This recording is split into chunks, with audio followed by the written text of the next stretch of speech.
I was staring at the ceiling of Mercy General Hospital when my entire world collapsed into a single sentence. The fluorescent lights buzzed overhead like angry wasps, and somewhere down the hall, a machine beeped its monotonous rhythm. My mother's hand clutched mine so tightly I thought her fingers might break. And when Dr. Morrison walked through that door with his clipboard and his carefully practiced, sympathetic face, I knew. Before he even opened his mouth, I knew my life as I'd known it was over. "Mr. Cooper," he said, and those two words carried the weight of 1,000 unspoken tragedies. Story based on true events. Names, locations, and some facts have been altered to preserve the privacy of those involved. But let me back up. Let me tell you how a 24-year-old guy who spent his weekends catching air on his skateboard and working nights keeping drunk idiots from fighting at the Velvet Room nightclub ended up in this sterile prison, connected to tubes and machines, unable to feel anything below his chest. It started 6 months earlier, on a humid September night in downtown Austin. I was standing at the main entrance of the Velvet Room, wearing my standard black security shirt that was always slightly too tight across the shoulders, watching the usual Friday night chaos unfold.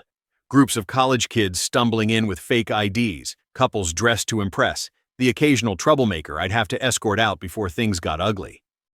It was decent money, flexible hours, and it let me spend my days doing what I actually loved, shredding concrete at the skate park and planning my next adventure with my crew. That's when I first saw her.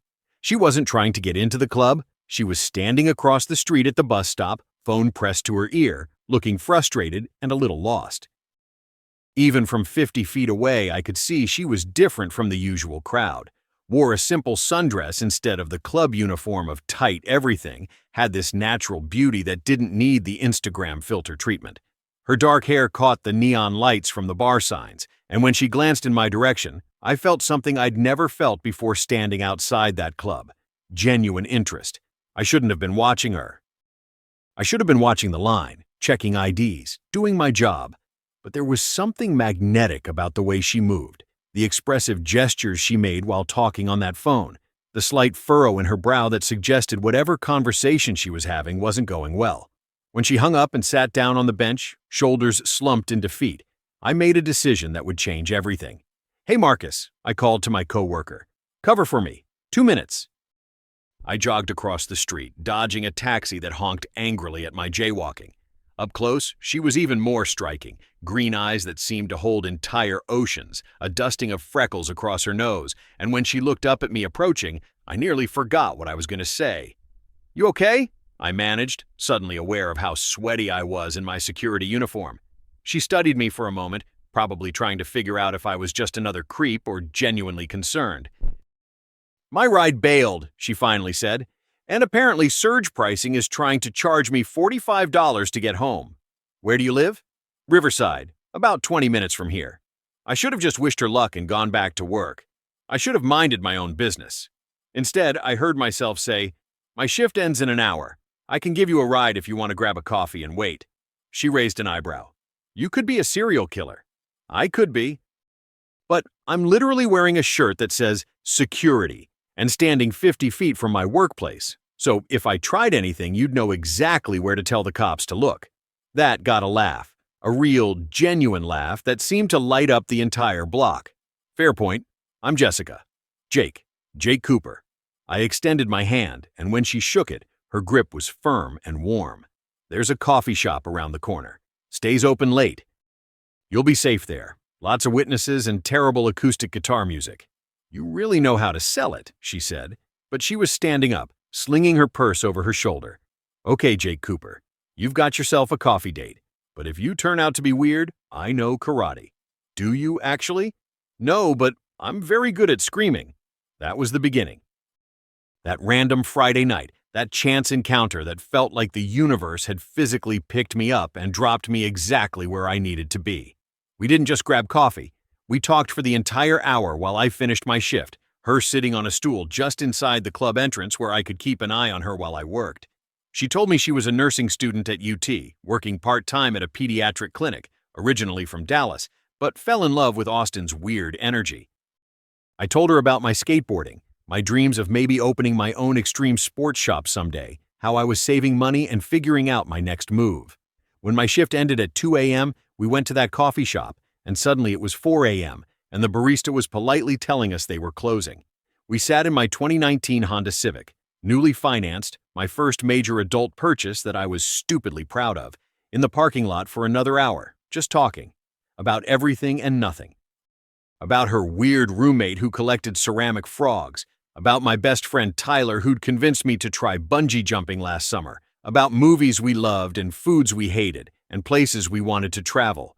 When I finally dropped her off at her apartment complex as the sun was starting to paint the sky pink and orange, she turned to me before getting out. "This was really nice, Jake."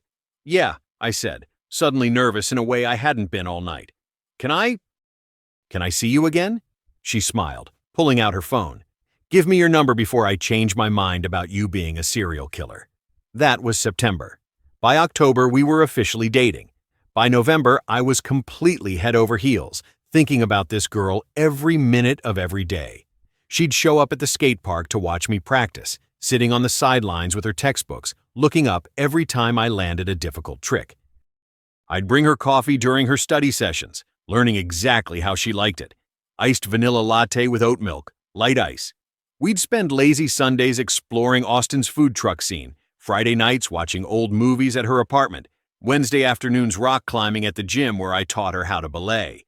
It wasn't perfect. She got annoyed when I'd make reckless decisions, like the time I tried to skateboard down a particularly steep hill and ended up with road rash all over my arm. I got frustrated when she'd cancel plans because of her demanding school schedule. But we worked through it. We talked. We laughed. We were building something real. Her best friend Sarah didn't like me much. I could tell from the way she'd look at me during group hangouts, like I was some kind of temporary distraction from Jessica's real life. "He's not serious enough," I overheard her say once. "You're going to be a nurse, Jess. You need someone stable, someone with a real career plan." But Jessica always defended me. "He makes me happy," she'd say. "Isn't that what matters?" Christmas came and went. We exchanged gifts.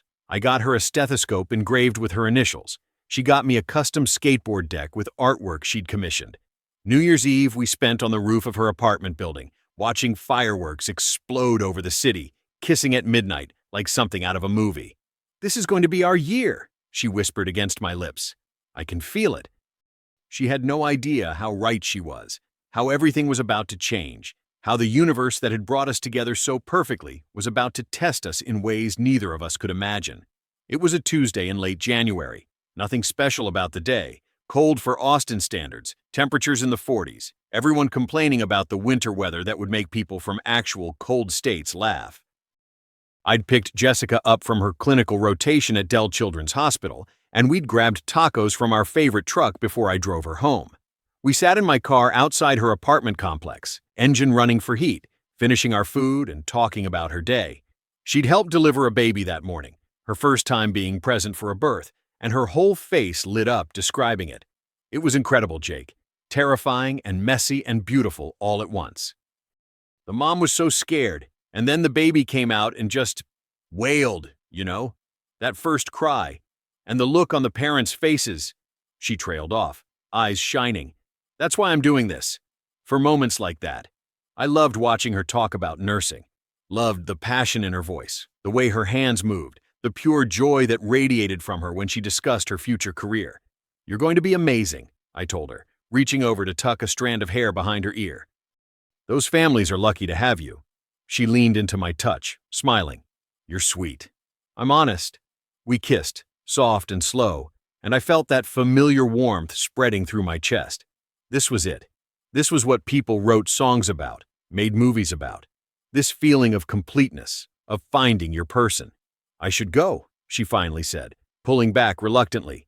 "Early shift tomorrow. Text me when you get inside." "Always do." She gathered her things, backpack, water bottle, half-eaten taco wrapped in foil. I watched her walk toward her building, waiting like I always did until she reached the door and turned to wave. She blew me a kiss, and I caught it dramatically, making her laugh before she disappeared inside. I put the car in reverse, checking my mirrors. The parking lot was mostly empty this time of night, just a few scattered cars and the orange glow of streetlights. My phone buzzed, Jessica's text. "Inside safe and sound. Drive careful. Love you." I smiled, typing back. "Love you too." Sweet dreams. I was so focused on my phone, I didn't hear the motorcycle until it was right next to my car. The knock on my window made me jump, and I looked up to see two guys on a black bike, both wearing dark hoodies and bandanas covering their faces. The one on the back was holding something, and my heart stopped when I realized it was a gun. "Get out!" he yelled, his voice muffled but clear enough. "Get out of the car now!" Time did this weird thing where it seemed to slow down and speed up simultaneously. I could hear my heartbeat thundering in my ears, could feel sweat instantly breaking out across my forehead despite the cold.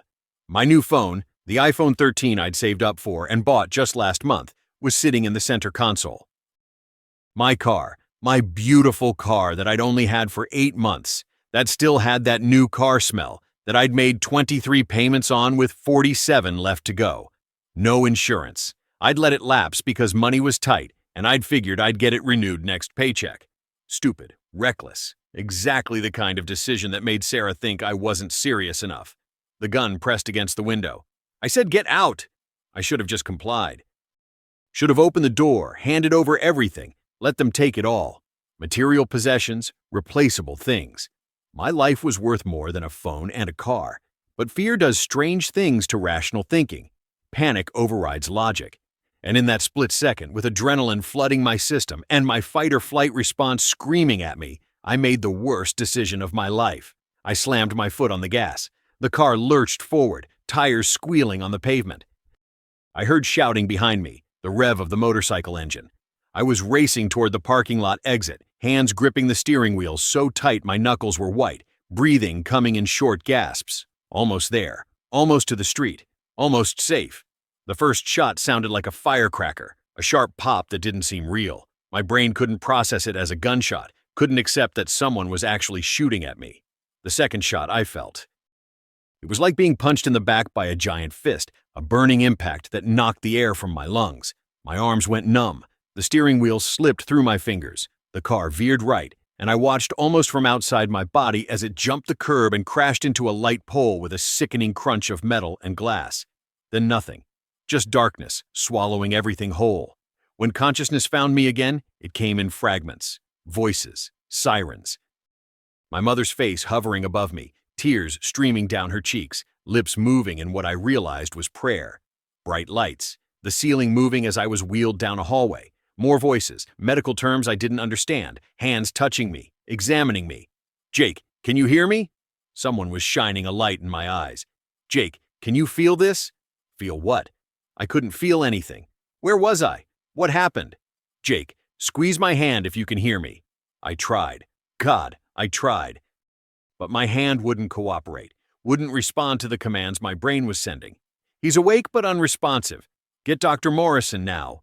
Mom was there again, her hand on my forehead, her voice breaking. "Baby, it's okay. You're okay. You're in the hospital. You're going to be okay." But I wasn't okay. Deep down, in some primal part of my consciousness, I knew I wasn't okay at all. The memories came back slowly. The motorcycle. The gun. Running. The shots. Oh God, the shots. I'd been shot. Someone had shot me. Am I... My voice came out as a whisper, throat dry and raw. Am I dying? No, baby, no. Mom squeezed my hand. Or I think she did. I couldn't actually feel it. "You're not dying. You're here. You're alive." But something was wrong. Something was terribly, fundamentally wrong with my body. I could feel my face, my chest, my arms. But below that, nothing. A complete absence of sensation, like that part of me had simply ceased to exist. I can't feel my legs. The panic was rising now, threatening to choke me. "Mom, I can't feel my legs. Why can't I feel my legs?" She looked away, tears falling faster, and that's when I knew. Before the doctor came in, before the official diagnosis, before my entire world imploded. I already knew. Dr. Morrison arrived with his clipboard and his sympathy, and he sat down next to my bed with the careful movements of someone about to deliver devastating news. "Jake," he said gently, "I'm Dr. Morrison. You were brought in 3 hours ago with 2 gunshot wounds to your back. We've stabilized you, and you're going to survive this. But one of the bullets..." He paused, choosing his words carefully. "One of the bullets struck your spine, specifically your T10 vertebra. The damage to your spinal cord was severe. The room felt like it was spinning. What does that mean? It means you have a complete spinal cord injury. You're paraplegic, Jake. You won't be able to walk. The paralysis is from approximately your waist down and— He took a breath. Given the extent of the damage, it's permanent. You'll need a wheelchair. The words hit harder than the bullets had. Wheelchair. Permanent. Won't walk. My mind couldn't process it, couldn't accept this new reality he was describing. No. It was all I could say. Just that one word over and over. No. No. No. I'm so sorry, Jake. I know this is— Fix it. I was shouting now, or trying to, my voice breaking. Do surgery. There has to be something. I can't. I'm 24 years old. I skateboard. I rock climb. I work security. How am I supposed to— I couldn't finish. Couldn't articulate the million things racing through my mind. My job, gone. How could I work security from a wheelchair? Skateboarding, gone. Rock climbing, hiking, all the physical activities that defined who I was, gone, gone, gone. And Jessica. Oh God, Jessica. What would she think? What would she do? Would she stay with someone who couldn't walk? Someone who would need help with basic things? Someone who was broken? I turned my face away from the doctor and my mother and let the sobs come, deep and wrenching, the kind of crying that feels like it might turn you inside out. My life was over. At 24, my life was completely over. The next weeks blurred together into a nightmare of physical therapy, occupational therapy, learning to transfer from bed to wheelchair and back again, learning which muscles I could still control and which were just dead weight now. The hospital staff was kind but clinical, teaching me about catheterization and bowel programs and pressure sores, all these humiliating realities of my new existence. My dad sold his truck to pay for the home modifications. Ramps, widened doorways, a roll-in shower. My childhood bedroom on the second floor was now useless to me, so they converted the first-floor den into my new room. I watched from my hospital bed via FaceTime as contractors tore apart our house, rebuilding it to accommodate the son who couldn't climb stairs anymore. Jessica came to visit the first week. She walked in with flowers and that brave smile people wear when they're trying not to cry, and we sat in painful silence for most of the visit. What was there to say? Everything had changed. We both knew it. "How are you?" she finally asked, and it was such an absurd question I almost laughed. "I'm paralyzed, Jess. How do you think I am?" She flinched. "I'm sorry. That was stupid. I don't know what to say." Nobody does. She visited twice more that week, then once the next week, then her visits became sporadic. She had school, she had clinicals, she had a life to live, a life that I was no longer part of. I could see it in her eyes every time she came. The way she looked at the wheelchair, the way she struggled to meet my gaze, the way she'd find excuses to leave earlier each time. 3 months after the shooting, she came to my parents' house. I was in the living room, working on my upper body strength with resistance bands, one of the few exercises I could still do. She sat down on the couch across from me, and I knew before she opened her mouth what was coming. "Jake, we need to talk." I stopped mid-rep, letting the bands fall slack. "Go ahead. I can't do this anymore." Her voice was quiet but firm. "I've been thinking about this for a while, even before the accident. We're in different places in our lives. I'm focused on school and my career, and you? And I'm what? A burden? That's not what I'm saying. But it's what you're thinking." I could feel the anger rising, hot and bitter. "Just say it, Jess. You don't want to be with someone in a wheelchair. You don't want to deal with all of this. It's not about the wheelchair." But her eyes said otherwise. "We were already having problems. The accident it made everything clearer. We want different things. We wanted the same things 4 months ago. Funny how a couple of bullets changed that." She stood up, grabbing her purse. "I came here to do this respectfully, Jake. Don't make it ugly. It's already ugly. My entire life is ugly now. I'm sorry you're hurting. I'm sorry this happened to you. But I can't sacrifice my future because you're going through a hard time. That's not fair to me." She left, and I sat there in my wheelchair in my parents' modified living room and felt the last piece of my old life crumble away. That's when the darkness really set in. Depression isn't something that crashes over you all at once like a wave. It's more like drowning in slow motion, sinking deeper each day until you can't remember what the surface even looked like. That's where I was in the months after Jessica left, suspended in this gray underwater world where nothing mattered and everything hurt. I stopped doing my physical therapy exercises. What was the point? They weren't going to make me walk again. I stopped answering texts from my friends. Tyler came by a few times, full of forced enthusiasm about adaptive sports and inspiration porn about Paralympic athletes, and I told him to leave. I didn't want to hear about people who'd overcome their disabilities. I didn't want to be inspired. I wanted to wallow in my misery and anger, wanted to rage against the cosmic injustice of my situation. My mom would bring me meals that I'd barely touch. My dad would sit with me in silence, not knowing what to say, his presence both comforting and suffocating. They were trying so hard, and I hated that I was putting them through this. Hated that I'd become this burden, this project they had to manage, instead of their independent son who'd been planning to move out and start his own life. At night, alone in my converted bedroom, the thoughts would come. The dark ones. The ones that whispered about how easy it would be to just end it all, to stop being a drain on everyone around me, to escape this prison of a body that no longer worked the way it should. I'd stare at the ceiling and map out scenarios, methods, ways to make the pain stop permanently. My mom must have sensed something because she started sleeping on the couch, close enough to hear if I called out. I'd hear her crying sometimes, praying in hushed whispers. Please God, don't let me lose my baby. Please give him strength. Please help him find a reason to keep going. Her prayers felt like salt in a wound. Where was God when I was running for my life? Where was God when those bullets tore through my spine? Where was this supposedly loving deity when my entire future was being ripped away? If God existed, he was either powerless or cruel, and either way, I wanted nothing to do with him. But my mom was desperate. I could see it in her bloodshot eyes, in the way her hands shook when she brought me breakfast, in the tremor in her voice when she'd try to make small talk. She was terrified she was going to lose me, and she was willing to try anything. Jake, she said one Saturday morning in June, 6 months after the shooting, your father and I are going to church tomorrow. We'd like you to come with us. I didn't even look up from my phone. No, please, baby, just try it. One time. For me. I said, no, Mom. Jake, I'm not going to sit in some building and listen to people talk about how great God is when God let this happen to me. My voice rose, anger spilling over.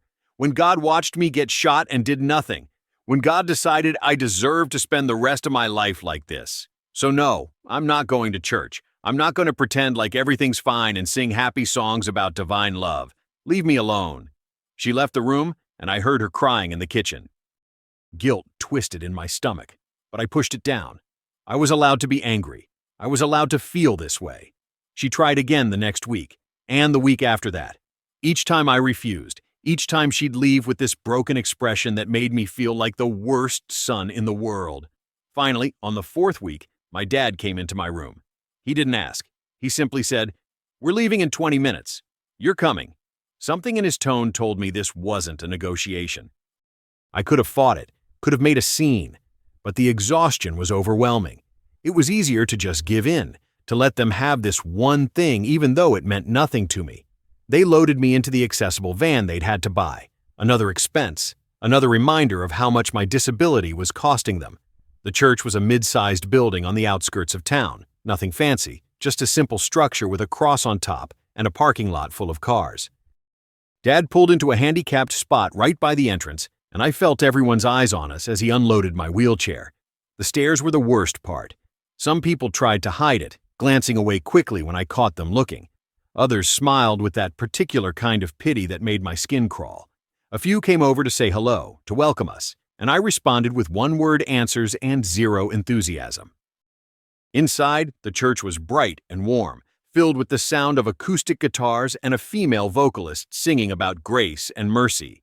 We sat in the back, my choice, so I could leave easily if I needed to. The wheelchair-accessible seating was right by the aisle, making me even more visible, even more of a spectacle. I spent the entire first service staring at the floor. I didn't sing, I didn't pray. I barely listened when the pastor, a man in his 50s named Pastor David with kind eyes and an easy smile, started his sermon. Something about finding purpose in pain, about how God uses our struggles to shape us. Easy for him to say from his functioning legs. Week 2 was the same, week 3, week 4.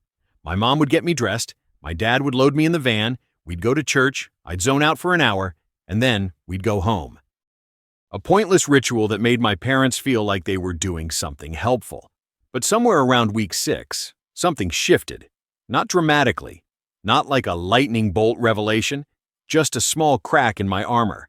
Pastor David was talking about the Apostle Paul, about how he had some unnamed affliction, a thorn in his flesh, he called it, that he begged God to remove. 3 times Paul prayed for healing, and 3 times God said no. Instead, God told him, "My grace is sufficient for you, for my power is made perfect in weakness." I'd heard this story before, in Sunday school as a kid, but this time, something about it stuck. Paul didn't get healed. God said no, and Paul had to figure out how to live with his limitation, how to find purpose despite his pain.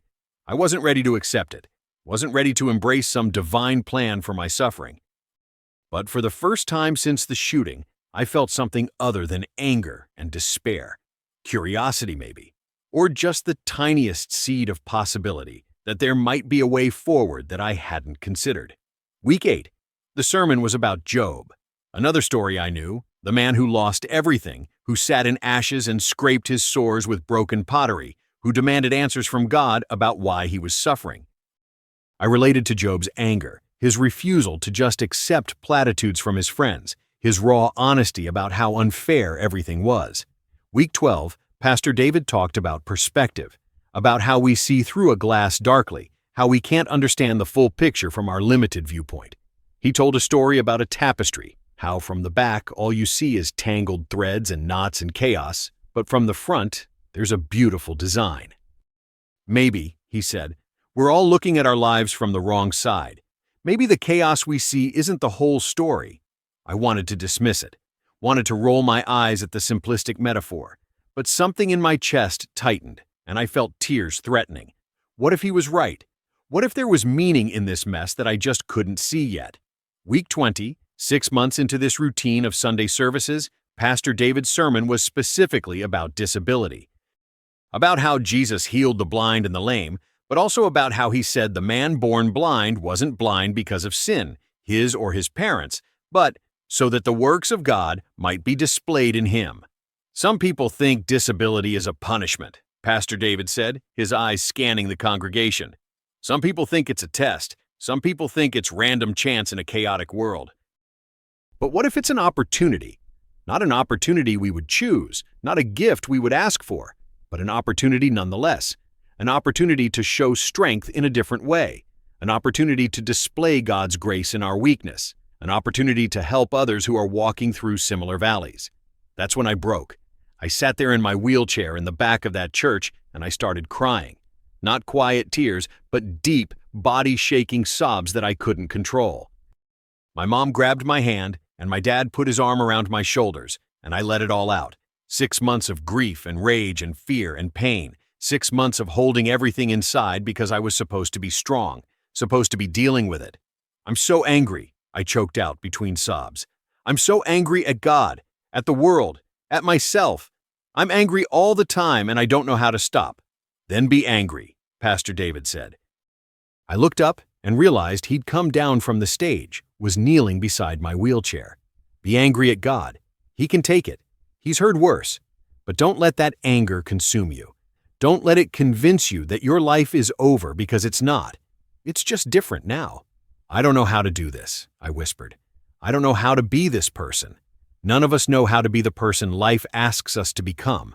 We figure it out as we go, and we don't do it alone. He placed his hand on my shoulder. Jake, I don't know why this happened to you. I don't have easy answers, but I know that you're here, you're alive, and that means your story isn't finished yet. God's not done with you. Something in me surrendered that day. Not completely, not perfectly, but enough. Enough to stop fighting so hard against reality. Enough to consider that maybe, just maybe, there was a path forward that didn't involve drowning in bitterness and despair. After the service, I asked my parents if we could stay and talk to Pastor David. We sat in his office, a cluttered space filled with theology books and family photos, and I told him everything. The shooting, Jessica, the depression, the dark thoughts. He listened without judgment, without offering hollow platitudes, just creating space for my pain. I want to believe, I finally said. I want to believe there's a purpose, that this isn't just random cruelty. But I'm scared.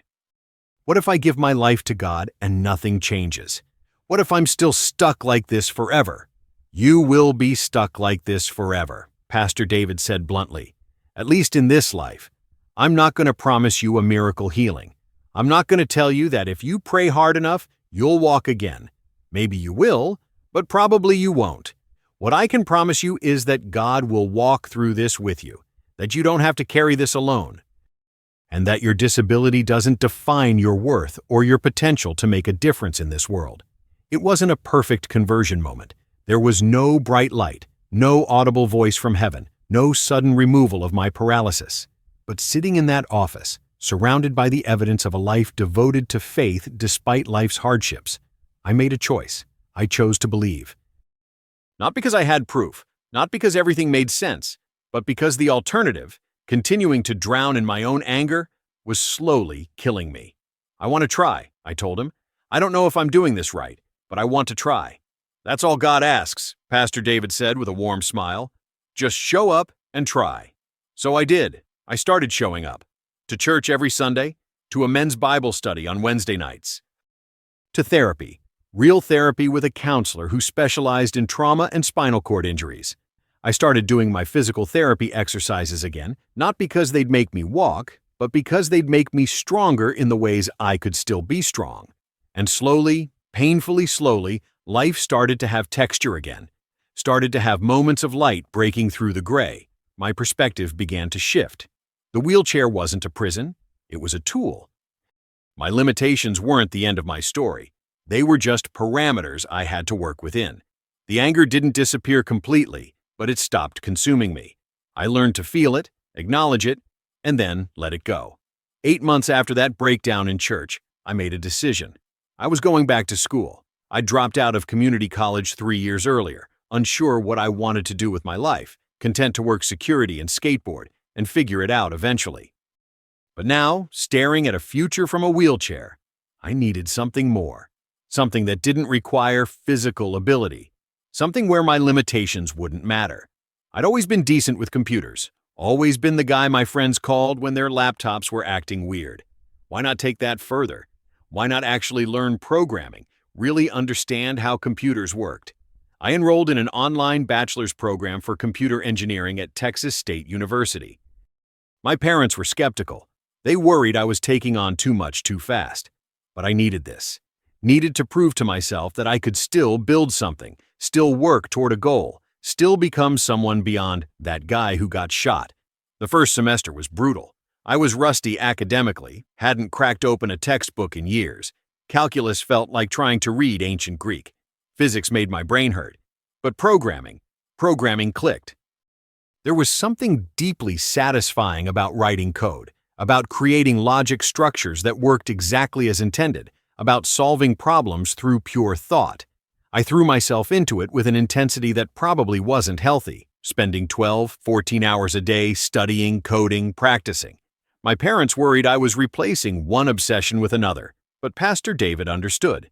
He needs to rebuild, he told them. Let him build. I also started learning Spanish. No, wait. English had always been my language. I started learning coding languages, but I also picked up actual foreign language lessons. I chose Mandarin Chinese first, then switched to Spanish when Mandarin proved too difficult without an in-person instructor. I figured if I was going to work in tech, being bilingual could only help. 2 years flew by in a blur of assignments and exams and video lectures. I barely left the house except for church and occasional therapy appointments. Tyler would drop by sometimes and we'd hang out like old times, though everything was different now.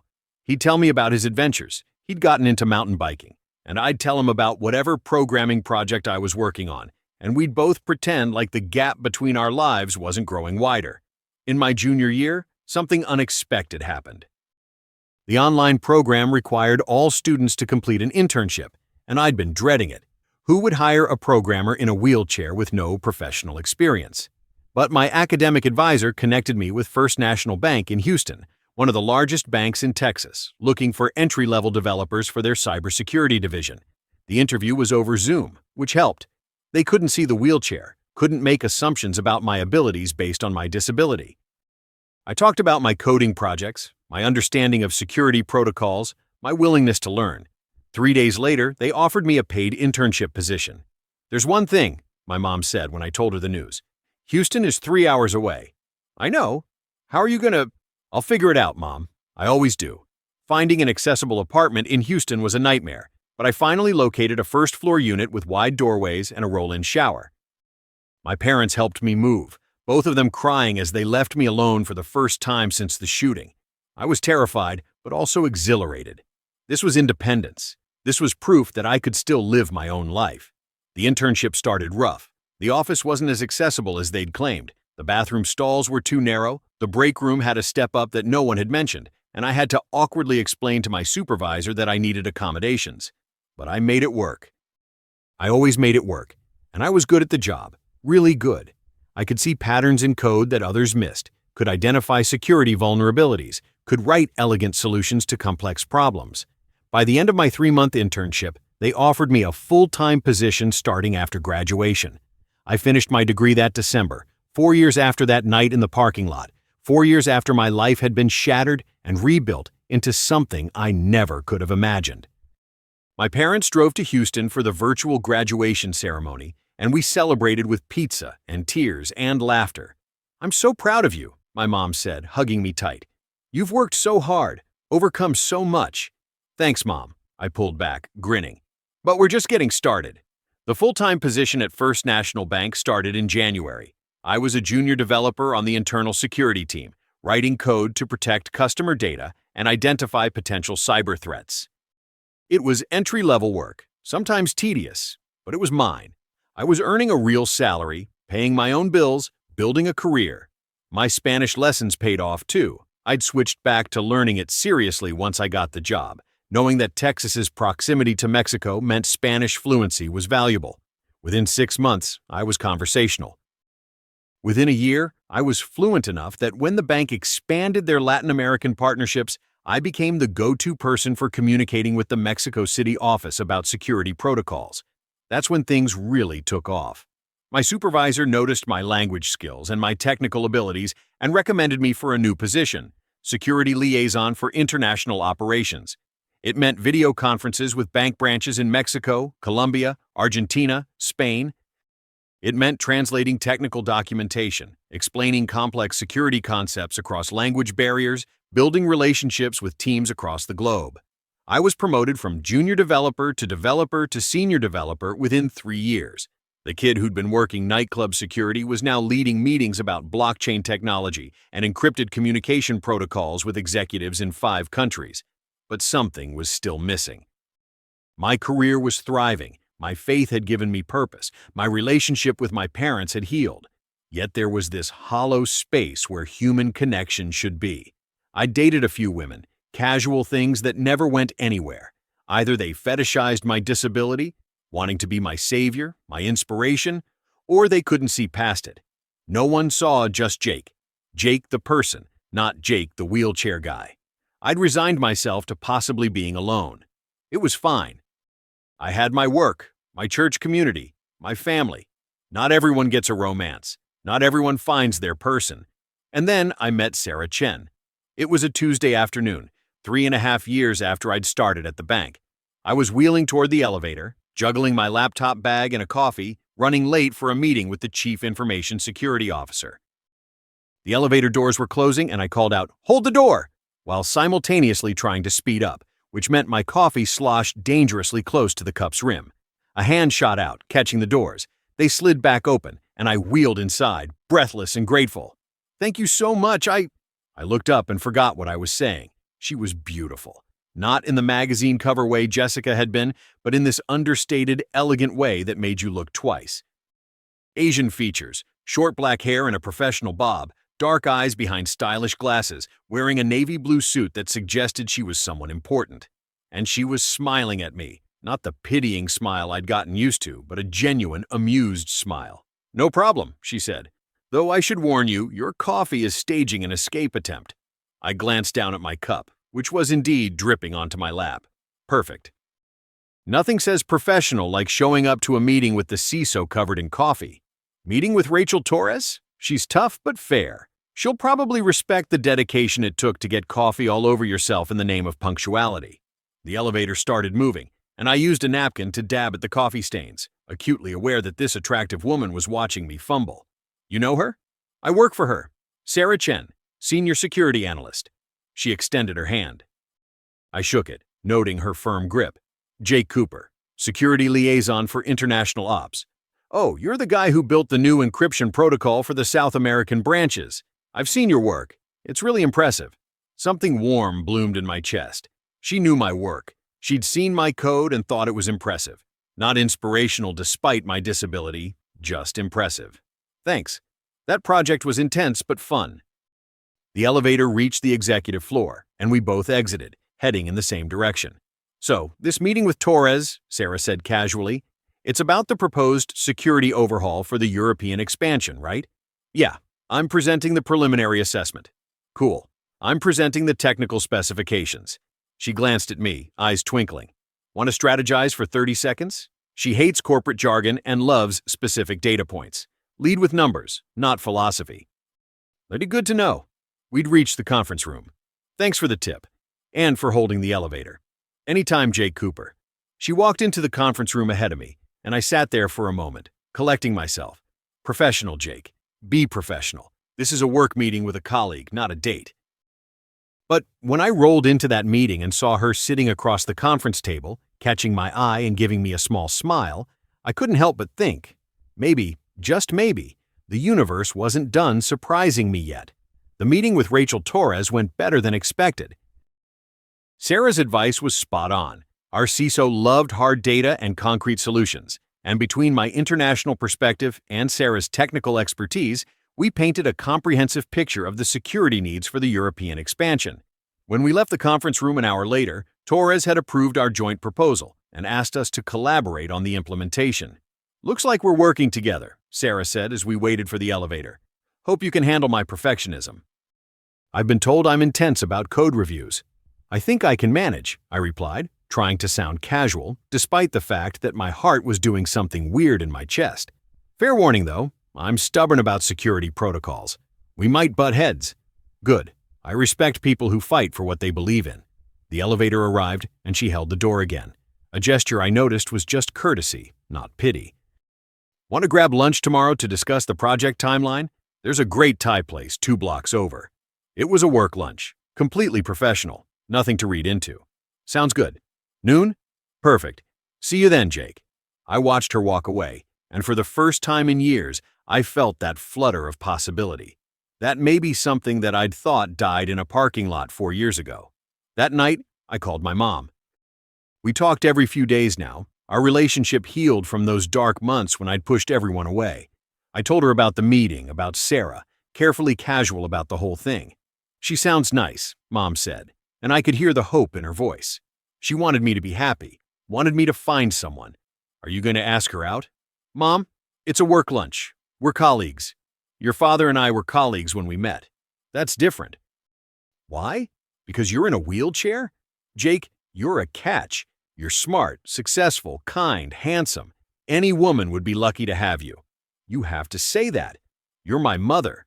I say it because it's true. Don't let what Jessica did make you think you're not worthy of love. She was immature and scared. The right woman won't care about the wheelchair. I wanted to believe her. But Jessica's words still echoed sometimes, late at night when doubts crept in. The way she'd looked at my wheelchair with barely disguised discomfort, the relief in her eyes when she'd ended things. Maybe I was meant to be alone. Maybe that was just part of my new reality. The lunch with Sarah was easy. We talked about the project, about our backgrounds. She'd grown up in San Francisco, daughter of immigrants who'd pushed her toward medicine until she discovered her love for computers in college, moved to Houston for the job at First National 3 years ago. She asked about my journey into tech, and I found myself telling her the whole story. The shooting, the recovery, the depression, finding faith, going back to school. That's incredible, she said when I finished, and there was no pity in her voice, just genuine admiration. You rebuilt your entire life from scratch. That takes serious strength, or serious stubbornness. My mom says I'm too stubborn to give up on anything. Stubborn is good in our line of work. You don't solve complex security problems by giving up easily. We met for lunch 3 more times that week, always talking about work, but the conversations kept drifting to personal territory. I learned she was obsessed with true crime podcasts, that she'd tried to learn guitar but gave up after 2 months, that she volunteered at a women's coding boot camp on weekends. She learned I'd recently started playing adaptive basketball at a local gym, that I'd developed an inexplicable love for terrible reality TV shows, that I missed skateboarding but had found satisfaction in other things. "You should come watch a game sometime," I said on Friday, the words tumbling out before I could overthink them. "The adaptive basketball. We play Sunday afternoons." She looked up from her pad thai, surprised. "Yeah, I'd like that. It's not exactly NBA level, but it's fun." Physical. Good competition. "Text me the details." She pulled out her phone. "What's your number?" We exchanged numbers, and something shifted. This wasn't just work anymore. This was us, Jake and Sarah, choosing to spend time together outside the office. That Sunday, she showed up at the gym wearing jeans and a Houston Rockets t-shirt, looking impossibly cute with her hair pulled back in a ponytail. I introduced her to my teammates, a diverse group of guys with various disabilities, united by our love of the game and our competitive spirits. "Watch number 7, I told her, pointing to Marcus, a veteran who'd lost both legs in Afghanistan. "He's our best shooter and he knows it. Talks trash better than anyone I've ever met." The game was intense. Adaptive basketball is full contact, wheelchairs crashing into each other, players fighting for position, the squeak of wheels on hardwood mixing with shouts and laughter. I loved it. Loved the physicality, the strategy, the teamwork. Loved feeling like an athlete again, even if it looked different than it used to.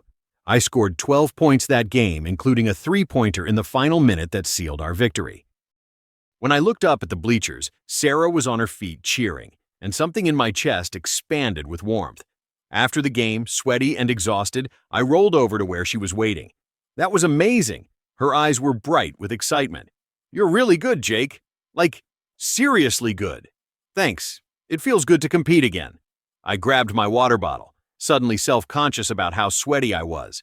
"Sorry, I probably smell terrible." "You smell like someone who just played hard." "It's fine." She grabbed her jacket. "Hey, there's a coffee shop around the corner. Want to grab something? If you're not too tired." We ended up at that coffee shop for 3 hours, talking about everything and nothing. She told me about her complicated relationship with her parents, who still didn't quite understand why she'd chosen tech over medicine. I told her about Pastor David and how faith had saved me when I was drowning. She told me about her ex-boyfriend who'd cheated on her with her roommate. I told her about Jessica. "She sounds like an idiot," Sarah said bluntly. "Walking away from someone like you." She was young. We both were. Maybe it just wasn't meant to be. Or maybe she wasn't strong enough to handle real adversity. Sarah stirred her coffee thoughtfully. "Love isn't about staying when everything's perfect. It's about staying when things get hard, choosing each other even when it's difficult." The way she said it, looking directly at me, made my pulse quicken. "Is that from a fortune cookie, or did you come up with that yourself?" She laughed, throwing a sugar packet at me. "Shut up. I'm trying to be profound here. You're doing a terrible job." "Yeah? Well, you're doing a terrible job of pretending you don't like me." The air between us suddenly felt charged. She'd said it playfully, but there was a challenge in her eyes. A question. "I'm not pretending anything," I said quietly. "I do like you, Sarah, a lot, but I don't want to mess up a good working relationship if what? If I don't feel the same way?" She reached across the table, placing her hand over mine. "Jake, I've been hoping you'd ask me out for 3 weeks now. I was starting to think I'd have to make the first move, which is fine. But I was really hoping you'd be brave enough to do it." My heart was pounding so hard I was sure she could hear it. "Are you saying?" "I'm saying I'd like to go on an actual date with you. Not a work lunch, not a friend thing. A real date where we both acknowledge that there's something happening here." I turned my hand over, lacing my fingers through hers. Her hand was warm and soft, and the simple touch sent electricity through me. "Saturday night? There's this Italian place near my apartment. Best pasta in Houston. It's a date." That week crawled by with agonizing slowness. We kept things professional at work, but we texted constantly. Memes, random thoughts, good morning and good night messages that made me smile like an idiot at my phone. My coworkers definitely noticed the change in my mood. Someone's happy, my teammate David commented on Thursday. New girlfriend? Maybe, possibly. We have our first real date Saturday. Good for you, man. It's about time. Saturday arrived, and I spent an embarrassing amount of time getting ready. What does one wear to a first date when you're 30 years old and haven't been on one in 4 years? I settled on a button-down shirt and nice jeans, made sure my wheelchair was clean, and tried to calm my nerves. I picked Sarah up at her apartment at 7. When she opened the door wearing a simple black dress that somehow made her look even more beautiful, I forgot how to speak for a solid 5 seconds. You look… wow, she smiled, grabbing her purse. You clean up pretty nice yourself, Cooper. The restaurant was small and intimate, dim lighting and candles on every table, the smell of garlic and basil filling the air. They seated us at a corner table, and Sarah sat across from me, her eyes reflecting the candlelight. I'm nervous, she admitted. Is that weird? We've spent so much time together, but suddenly this feels different. It is different, I agreed. Before, we could pretend it was just professional or just friendly. Now we're acknowledging that we like each other, and that changes things. Good different or scary different? Both. We ordered food. She got the fettuccine alfredo, I got the lasagna, and fell into easy conversation. But there was an undercurrent now, a awareness of each other that made every glance feel significant, every accidental touch electric. Can I ask you something? Sarah said as we waited for dessert. And you can tell me if it's too personal. Go ahead. Does it bother you? When people stare at the wheelchair? When you can tell they're making assumptions about you? I considered the question. It used to destroy me. Every stare felt like a reminder of everything I'd lost. But I've learned to separate people's ignorance from my worth. Some people will always see the chair first. The right people will see me first, and the chair second. I saw you first, she said softly, that day in the elevator. I saw this stressed-out guy juggling too much, running late, trying his best. The wheelchair was just logistics, like me wearing glasses, just a tool you use. Something tight in my chest loosened. That means more than you know. I'm glad. She reached across the table, taking my hand again. This time I squeezed back, marveling at how natural it felt. After dinner we walked, I rolled, along the downtown Riverwalk. It was a perfect Houston evening, warm but not hot. The city lights reflecting off the water, street musicians playing jazz on the corners. Sarah walked close beside me, and eventually, her hand found mine again. I had a really good time tonight, she said as we reached a quiet spot overlooking the water. Me too. Best date I've had in, ever, actually. Ever? Come on. I'm serious. This felt easy, natural, like we've been doing this for years instead of hours. She stopped walking, turning to face me. Jake, I need you to know something. I'm not interested in you despite your disability. I'm not trying to save you or fix you or be some inspiration porn story. I like you because you're brilliant and funny and kind. Because you challenge me and make me think. Because when you smile, really smile, it makes me want to smile too. The wheelchair is just part of your story, but it's not the story. You understand? I nodded, not trusting my voice.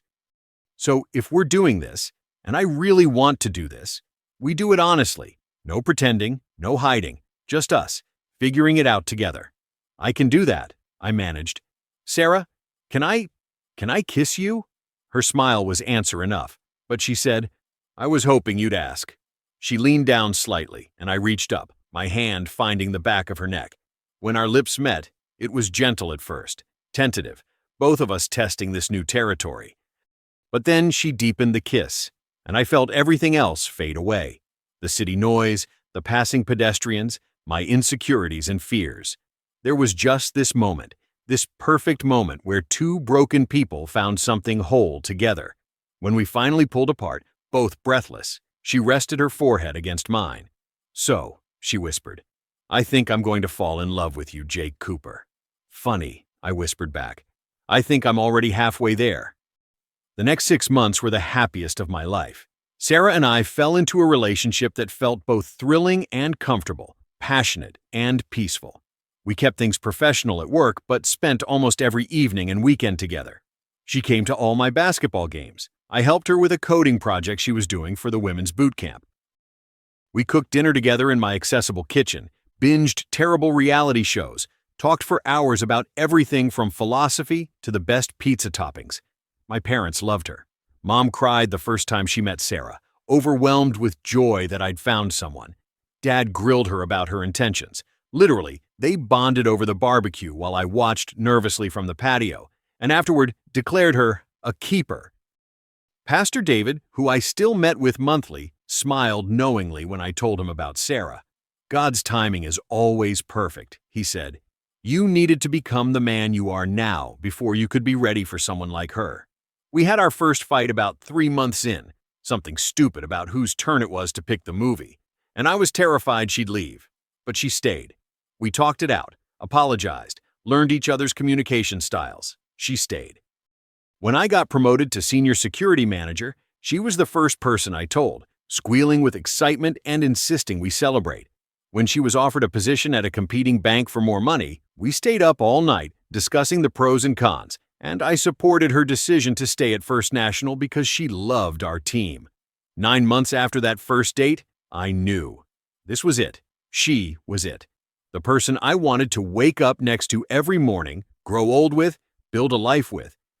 I planned the proposal for weeks. Nothing too public. Sarah hated being the center of attention. Nothing too elaborate. She appreciated simplicity over grand gestures. Just something meaningful, something that honored our story. I chose the Riverwalk where we'd had our first kiss. I told her I wanted to take her to dinner at that same Italian restaurant for our 9-month anniversary. She wore the same black dress from our first date, and I wore the same button-down shirt, both of us laughing at our sentimentality. After dinner, I suggested we walk by the water for old time's sake. She agreed, completely unsuspecting. When we reached the spot where we'd first kissed, I stopped. Remember this place? Of course. Where you asked permission to kiss me like a gentleman. I was terrified you'd say no. I was terrified you wouldn't ask. She squeezed my hand. Jake, why are you looking at me like that? My heart was hammering, but I reached into my jacket pocket and pulled out the small velvet box I'd been carrying around for a week, waiting for the perfect moment. Sarah Chen, I said, opening the box to reveal the ring I'd spent 2 months' salary on. A simple platinum band with a single diamond, elegant and understated, just like her.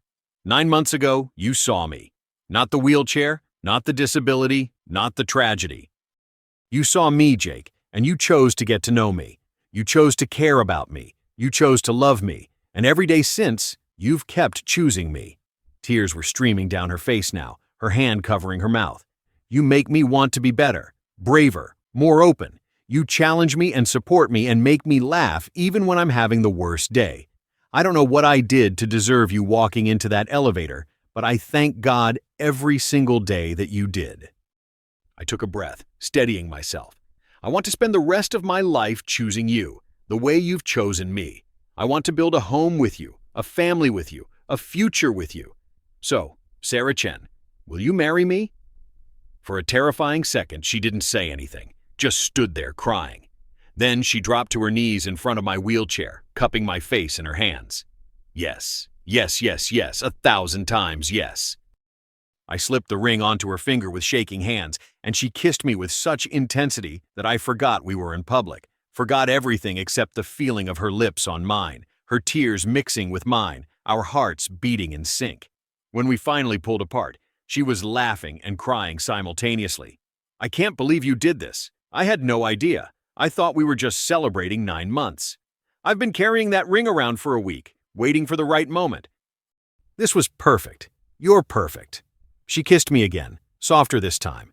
I love you so much, Jake Cooper. I love you too, future Mrs. Cooper. We called our families from the Riverwalk, both sets of parents screaming with joy through the phone. We took a selfie, Sarah's hand displayed prominently to show off the ring, and posted it to social media with the caption, "She said yes." My phone exploded with congratulations from friends, colleagues, my basketball team, people from church. But the best part was just sitting there by the water, Sarah in my lap now, her arms around my neck, planning our future together. I want a small wedding, she said. Just family and close friends. Somewhere meaningful. What about the church? Pastor David would love to officiate. Perfect. And I want your mom to help me pick the dress. She'll cry through the entire shopping trip. Good. I'll cry with her. We set the date for 6 months later, a spring wedding in April. The planning was a beautiful chaos. Venue reservations, catering decisions, invitation designs, guest lists. Sarah's parents flew in from California to meet my family, and our mothers bonded instantly over wedding magazines and seating charts. The church where I'd found faith, where I'd broken down and surrendered my anger, where I'd learned to see my life as something other than a tragedy. That's where we'd make our vows. Pastor David agreed to officiate, tears in his eyes when I asked him. "I remember when you first came here," he said. "So angry, so hurt, so convinced your life was over. And now look at you, getting married, living fully. This is what redemption looks like, Jake." My bachelor party was low-key. Dinner with my dad, Tyler, and a few guys from work and the basketball team. Sarah's bachelorette party was a spa day with her bridesmaids. We were both too excited about the wedding to want elaborate celebrations. The night before the wedding, following tradition, we stayed apart. I spent it at my parents' house, my childhood home that they'd modified for me all those years ago. My dad and I sat on the back patio, drinking beer and watching the stars. "You nervous?" he asked. "Terrified, but in a good way. Sarah's good for you. She sees you, really sees you. That's rare, son." "I know. I don't know what I did to deserve her. You survived. You rebuilt. You became the man worthy of a woman like her." He clinked his beer against mine. "I'm proud of you, Jake. Prouder than I can put into words." "Thanks, Dad. Your mother's going to cry through the entire ceremony tomorrow." "I know. I might too. I definitely will." We sat in comfortable silence, father and son, and I felt at peace. My life hadn't turned out the way I'd planned, but somehow it had turned out better than I could have imagined. The wedding day dawned clear and beautiful. I woke up early, too excited to sleep, and got ready with meticulous care. Tyler helped me with my tie, joking about how he never thought he'd see me in a tux. "You look good, man. Really good." "I feel good. Better than good. I feel like the luckiest guy alive." At the church, I waited at the altar with Pastor David, my heart pounding. The pews were filled with everyone who mattered: family, friends, colleagues, teammates, church members who'd watched me struggle and heal and grow. The string quartet started playing, and I watched Sarah's bridesmaids walk down the aisle, saw my mom dabbing at her eyes with a tissue. Then the music changed to Canon in D, and everyone stood. And there she was, Sarah, walking down the aisle on her father's arm, wearing a simple white dress that took my breath away, looking at me with such love that I felt my own tears start to fall. She was radiant, glowing, absolutely perfect. When she reached the altar, her father placed her hand in mine, and she squeezed gently. We stood there, facing each other, and Pastor David began the ceremony. "Dearly beloved, we are gathered here today." I barely heard the words. I was too focused on Sarah, on the way she was looking at me, on the reality that this incredible woman had chosen to spend her life with me. When it came time for vows, I took a deep breath. "Sarah, you came into my life when I'd almost given up on the possibility of love. You saw past my wheelchair, past my scars, past my fear. You saw me, Jake, just Jake, and you decided I was worth knowing, worth loving. Every day with you is a gift I never expected to receive. I promise to choose you every single day, to support your dreams, celebrate your victories, comfort you in struggles. To make you laugh when you're sad, to listen when you need to talk, to give you space when you need solitude. I promise to be your partner, your best friend, your safe place. I love you more than words can express, and I can't wait to spend forever showing you." She was crying, and I was crying, and half the church was crying. Her vows were just as beautiful. "Jake, you are the bravest person I know. Not because you survived something terrible, but because you chose to keep living fully despite it. You inspire me every day with your strength, your faith, your capacity for joy. You make me want to be braver, kinder, more open. I promise to love all of you, the strong parts and the vulnerable parts, the confident moments and the doubting ones. I promise to see you, really see you every single day, to build a life with you that honors both our dreams. I love you, Jake Cooper, and I am so proud to become your wife. By the power vested in me," Pastor David said, his own voice thick with emotion, "I now pronounce you husband and wife. Jake, you may kiss your bride." I cupped Sarah's face in my hands and kissed her with everything I had, pouring 4 years of pain and healing and hope into that single moment. The church erupted in applause and cheers, and when we pulled apart, both of us were grinning like idiots. "Ladies and gentlemen," Pastor David announced, "I present to you Mr. and Mrs. Jake Cooper." We rolled down the aisle together, Sarah walking beside my wheelchair, her hand in mine, both of us laughing and crying and waving to our guests. Rice flew through the air as we exited the church, and my mom was sobbing openly, and Tyler was whistling loudly, and everything was perfect. The reception was at a beautiful venue downtown, accessible and elegant. We danced. Well, Sarah danced around me while I spun my wheelchair in circles, to "Thinking Out Loud" by Ed Sheeran. We cut the cake, gave speeches, celebrated with everyone we loved. During my speech, I looked out at the assembled guests and felt overwhelmed with gratitude. 4 years ago, I was shot in a parking lot. I became paralyzed. I lost my job, my girlfriend, my identity. I was convinced my life was over. I found Sarah's eyes, saw the love there. But if I could go back and prevent that night from happening, I wouldn't, because that tragedy set me on a path that led me here, to this moment, to this woman, to this life that I love. I wouldn't change a thing. Pain has purpose, even when we can't see it. Suffering can transform us if we let it. And sometimes the worst thing that ever happens to us leads us to the best thing we never knew we needed. I raised my glass. To Sarah, for seeing me. To my parents, for never giving up on me. To Pastor David, for showing me that faith can heal. And to everyone here, for being part of this journey. Thank you. The honeymoon was 2 weeks in Hawaii. Accessible beaches, adaptive water sports, lazy mornings, and romantic evenings. We talked about our future, about the home we'd buy together, about careers and dreams and possibilities. "I want kids someday," Sarah said one evening as we watched the sunset from our hotel balcony. "Is that something you want?" "I do." "I wasn't sure if I'd ever be a father, but yes, I want that with you." "Good," she kissed me softly, "because I want to build a family with you, Jake Cooper. A beautiful, chaotic, love-filled family." 2 years later, we bought a house. 3 years later, Sarah came home from work with a pregnancy test in her hand and tears streaming down her face. "Jake," she whispered, showing me the positive result. "We're going to have a baby." I pulled her onto my lap, holding her tight, feeling joy and terror in equal measure. "We're going to be parents." "Are you scared?" "Terrified, but also more excited than I've ever been." The pregnancy was challenging. Sarah had severe morning sickness the first trimester, and I felt helpless watching her suffer. But I did what I could, held her hair back when she was sick, brought her crackers and ginger tea, rubbed her feet when they swelled. As her belly grew, we transformed the spare room into a nursery. Yellow walls because we decided not to find out the gender, wanting to be surprised. A crib that I'd spent hours assembling, cursing at the incomprehensible instructions.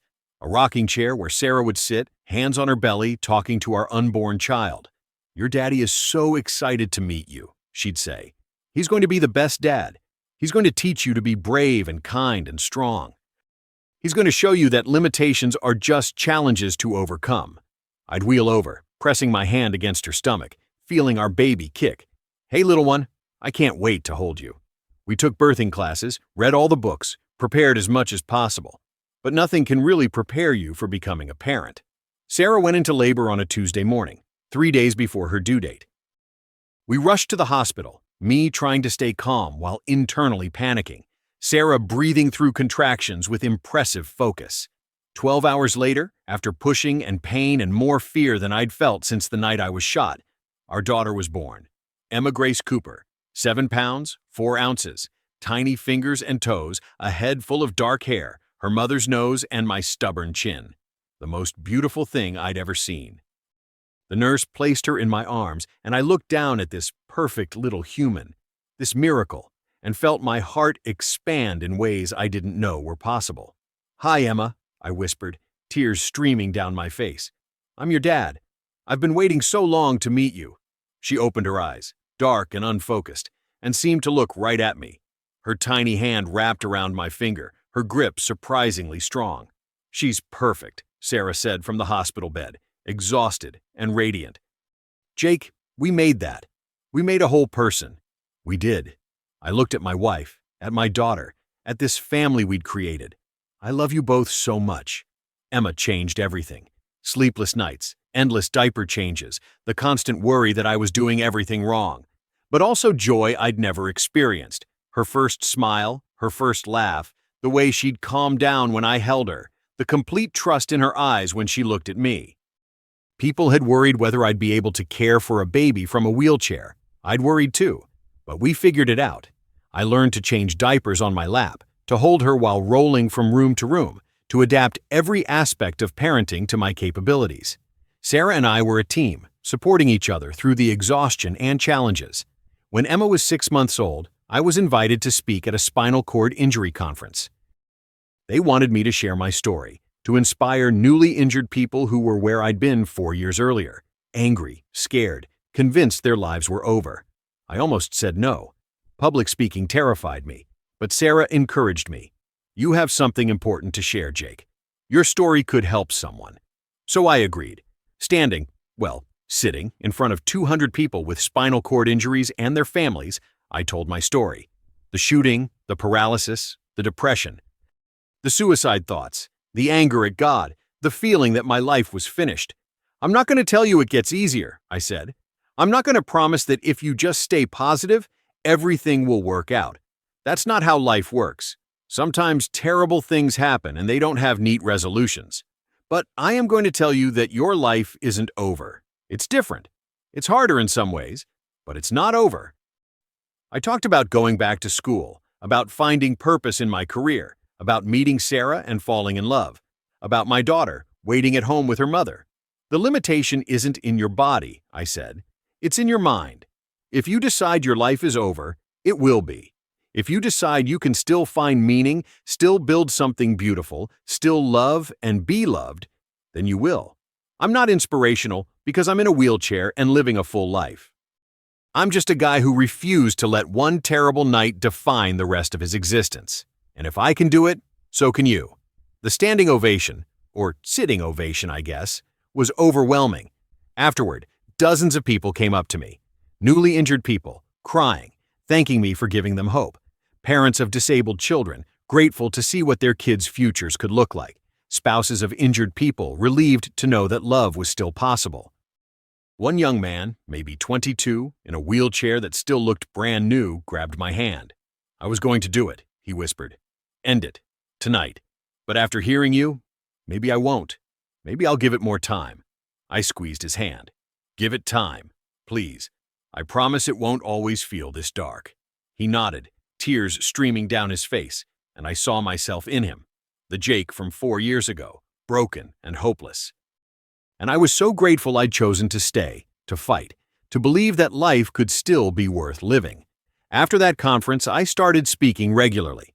Corporate events about overcoming adversity, churches about faith through suffering, schools about resilience and perspective. It became my side work, my way of giving back, of making meaning from my pain. Today, 8 years after that night in the parking lot, my life looks nothing like I planned. But it's better, richer, fuller.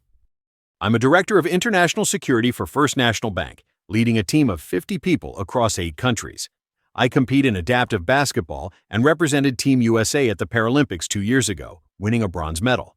I speak at conferences and events, sharing my story with thousands of people each year. But more importantly, I'm a husband to an incredible woman who chose to love me fully and without reservation.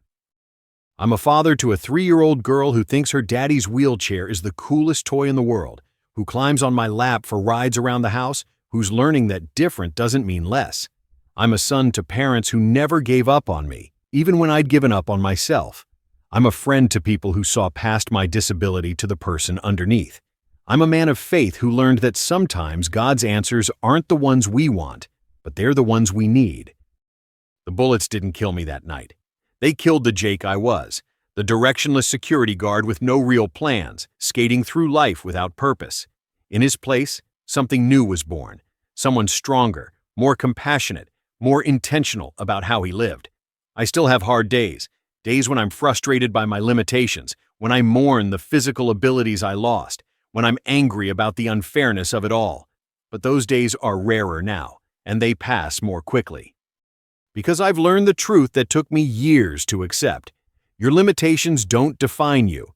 Your response to them does. So, if you're reading this, If you're going through something hard, if you're convinced your life is over because of something you can't control, I'm here to tell you it's not. Your story isn't finished. There are chapters ahead you can't even imagine yet, beautiful and painful and worth living. The wheelchair didn't end my life. It changed it. And sometimes, change, even unwanted, painful change, can lead us exactly where we need to be. I look at Sarah, asleep on the couch with Emma curled against her chest. I look at the photos on our walls, our wedding, Emma's birth, me on the podium at the Paralympics. I look at the life we've built, piece by piece, from the wreckage of that terrible night. And I think, this is what redemption looks like. Not erasing the past, but transforming it into something meaningful. Not pretending the pain didn't happen, but refusing to let it have the final word. My name is Jake Cooper. I'm 32 years old. I'm a husband, a father, a son, a friend, a competitor, a speaker, a survivor. And yes, I use a wheelchair. But that's just one part of my story, not the whole thing. The question isn't what life takes from you. The question is what you choose to build with what remains. I chose to build something beautiful. What will you choose?